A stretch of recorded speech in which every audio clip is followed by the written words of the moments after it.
Experience in Education with Alex Morrow Emily Gaskins. and Lawrence Leva. Man, I can't wait to see that clip.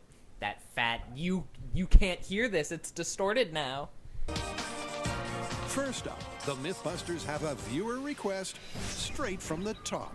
Today's special episode of Mythbusters, the myth we're busting, comes courtesy of a very special guest.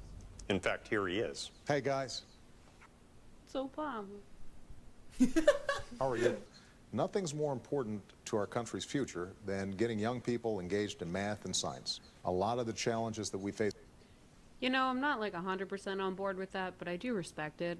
I think that usually there's a confusion between getting interest in math and science and understanding the importance of math and science, because math and science is incredibly important, and that's what people They never talk about that. they Yeah. never Well, they never talk they about understand it's important, but they never talk about why it's exciting and why There's also confusion behind like what it means to be creative, and a lot of people just will be like, "Oh, if you're creative, then math and science. Do math and science."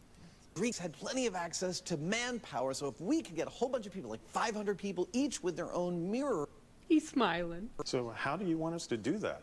Well, I'm going to leave that up to you guys. You're the experts. I'm going to stay here in Washington. I've got a little bit of business to attend to, but I expect you guys to go back to San Francisco, figure this out, get to the bottom of this once and for all, and then report back to me. We're on.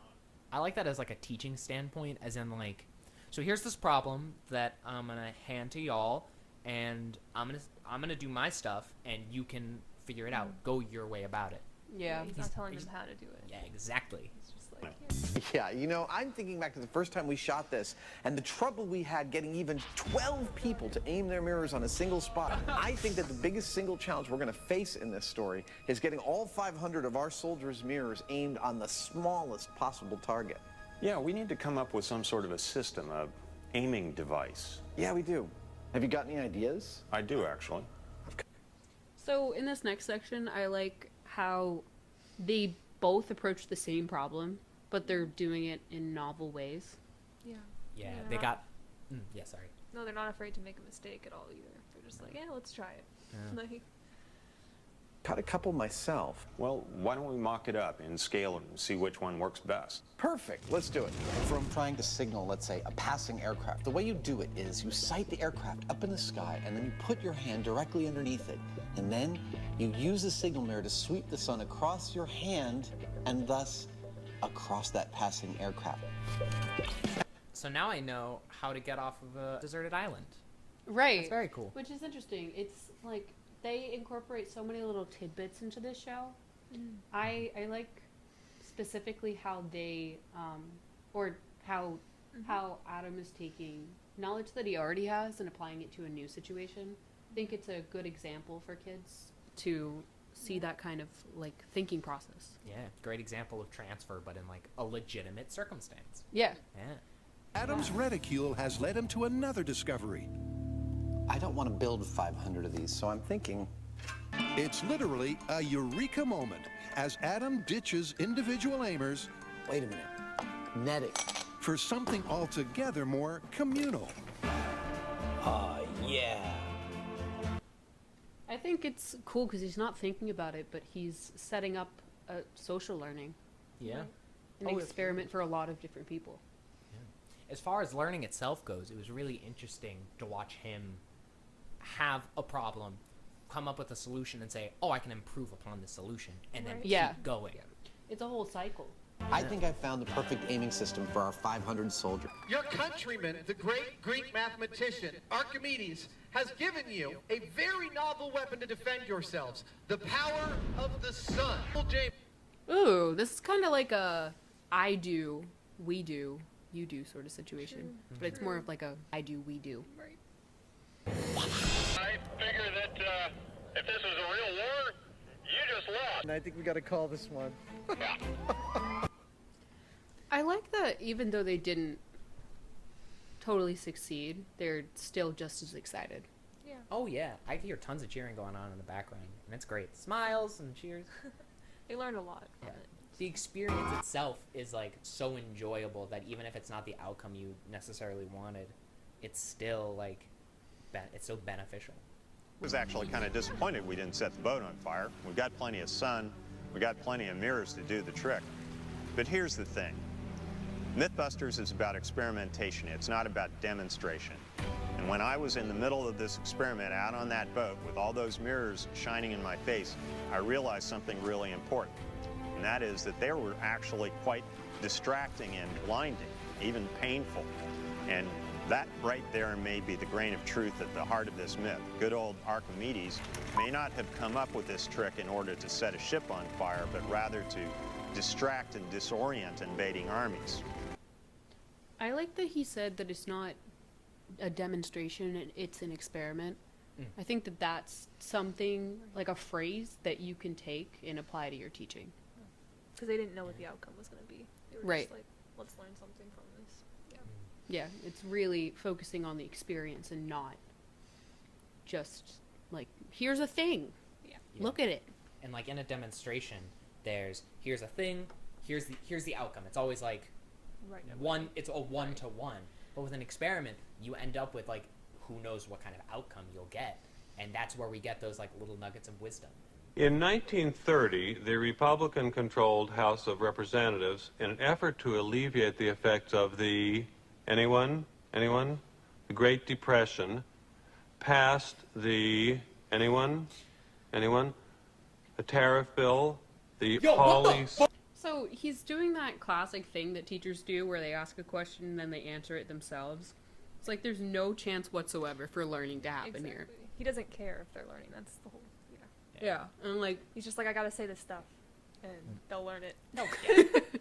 Like they'll get it eventually. Right. Or like that it's I think he's right in thinking that it's their job to learn, but there's no facilitation going on by his part. No Or on his engagement part. at all. No engagement. Like you can see the faces. anyone seen this before? The Laffer curve. It's like this is a good situation. You know how Welby has us do the like turn and talk to a neighbor? Right. Yeah, there's like no social engagement, nothing. No, they're all just sitting. And economics is such a great like class to be able to like teach like that with like actual experiences. And I remember when I was in high school, there was an economics class that would take field trips to the mall next door. That's cool. Yeah, it was fantastic, and they were able to see like the world of economics where it was actually happening, where a lot of transactions and things like that were happening. Thing or two about handling kids. And Julius Routwinkle ate 2 M&Ms during her lesson.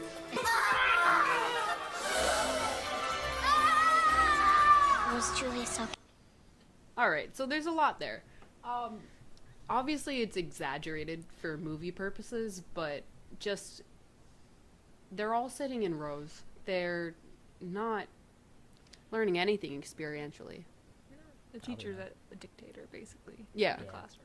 I have no idea what Miss Trenchbull was trying to teach, but I guarantee that if she was willing to let it get thrown off by a kid eating 2 M&Ms, it was probably not spectacular to begin with. Yeah, like poor content. You'll chop those off before school tomorrow, or I will come around. But!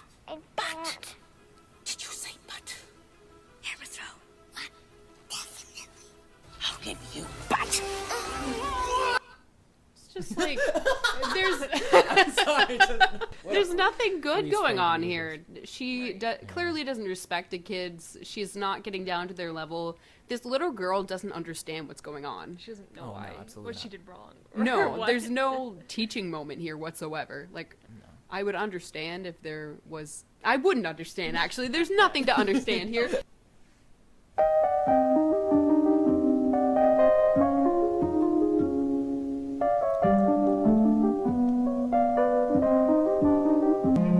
You can't see it, but I'm vibing right now. I'm sorry, but they look bored. She's well, you can see like everyone is bored, but the main character, it looks like she's about to break into song in her imagination. 4 times 4 is 2 times 8. If you skate... You notice how fast she wrote those, where there's like, here's information, and then they just like they carry right on with it. They don't weigh down on it. Yeah, I also like, from a different perspective, how they're using traditional education and making it progressive. Yeah. Yeah. It's a good mix of the two. Yeah. It's not that either or. 2 times 8 is... I like, there's so much in this. It's discipline with the 2 things. Interdisciplinary. Yes, thanks, Emily. And it's also using music as a memorization tool. Yeah. It's really cool. And it gets progressively more complex the further you go. Yeah. Which, Yeah. I've listened to specifically like the Schoolhouse Rock like numbers ones from like the early age of like it like being developmentally appropriate for me to be listening to it, all the way up to like I have this on like a playlist right now. Like it's it's just like it's just good content, and the fact that they're also learning and there are numbers involved and like times tables are great. That's almost like that's not why I go back to it. I go back to it because it's just good. It's just so good. It's good from a child's perspective with all the animations, and it's good from a teaching perspective because of just all of the educational content being shown in a manner that kids are used to, because music is all around them. Be great if you could make... This is another example of a kid making something great out of the traditional education that they have. Yeah, they're running with it. Yeah. On their own. I like that creativity. It's like a lot of these. I think all of the good examples, all the good examples that come to mind, it's like there's this really interesting subject that's incredibly cool, but like the connection to it is almost something that's it's relevant but almost completely irrelevant at the same time. Where like with the MythBusters example, the Archimedes ray was very cool, but like it was people grabbed onto it because they were like, oh, I'm gonna light this boat on fire. There's a hook there. Yeah. And the hook is really important. Thanks for watching! So there are a lot of different takeaways that we can surmise from what we've just watched. Alex, what did you think? A lot of the examples that we brought up today were things that I brought up from my past experience and throughout my own education, Schoolhouse Rock especially. And I think that it was really nice to look back at these things and say, okay, how do they hold up? Because growing up, I completely thought, I was like, oh, this is fantastic. And I didn't think about educationally if it was fantastic. I just enjoyed it. But now looking back on it, it's just so nice to see that it is also educational. Yeah, I think it's really cool to look at all of this stuff and see that even back, I don't know, like 30, 40 years ago, people were still able to like poke fun at traditional teaching and see what good teaching is and what bad teaching is, and be able to just analyze that. Yeah. Emily, what do you think? My biggest takeaway is that experiencing the education firsthand is much more meaningful, and it has a lasting impression on the students' lives. They can see where it's going to take them and where they can use that knowledge again. Yeah. I think as kids we were able to watch this and know that it was good education, but as adults we're able to watch it and analyze it and really see where the benefit is. Exactly. Anyway, thanks. Thanks for watching.